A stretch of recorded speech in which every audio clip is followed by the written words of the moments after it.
how did you become a stress expert?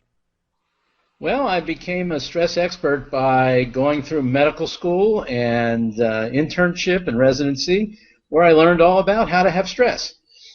So it's actually they train people. They actually train people on how to be stressed. So I was actually pretty stressed before that, but it just made things worse. So those were some very stressful years, and then when I got into practice, I started noticing that I didn't. A lot of my patients had stress, and it was affecting their health, and so I didn't really know, nothing. I hadn't really learned anything in medical training and how to help people deal with their stress and their life issues. So that got me interested in that particular subject, because I felt that in order to be a complete physician, you should be able to take care of both the medical and the social and psychological aspects of people. So why are you spreading your message? What drives you to do this? Well, I think it's part of being a physician. I see myself when I do this work, when I'm interacting with people, I see it as true preventive medicine. So we say I spent 23 years treating people once they got sick. And you always wish you could do something to prevent that, but most of us don't have the skill set, or we don't have the knowledge to be able to do true preventive medicine. But what we call preventive medicine in medicine is really early disease detection.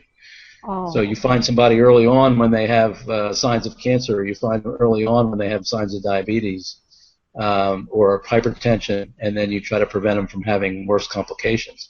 But true preventive medicine would be helping people live life better and have less stress during their life so that they don't end up getting sick in the first place, And so I see it as part of my calling as a physician and an opportunity to do real preventive medicine, which, I kind of wished I knew how to do when I started out in my practice.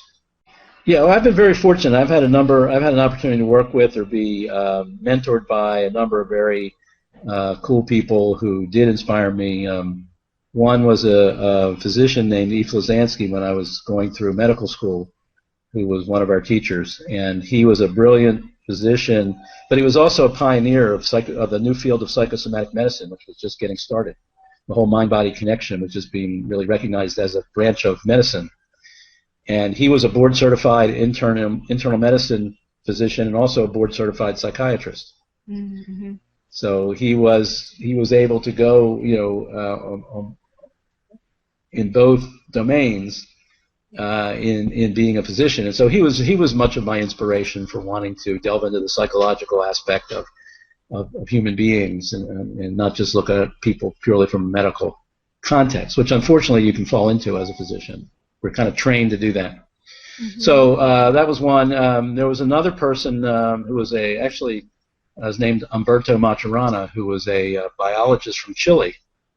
And he's an extremely brilliant biologist who has helped to shape some of my understanding of what it means to be a human being and the role of language in our lives, and how language and culture becomes ingrained within us and causes some of these patterns of thinking and habits, behaving and thinking, and how it becomes automatic.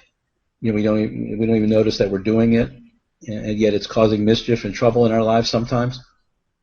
So he was very influential. And then there have been a number of other mentors in my medical career and people that I've done seminars with and things like that who opened my eyes to aspects of communication, aspects of human relationships.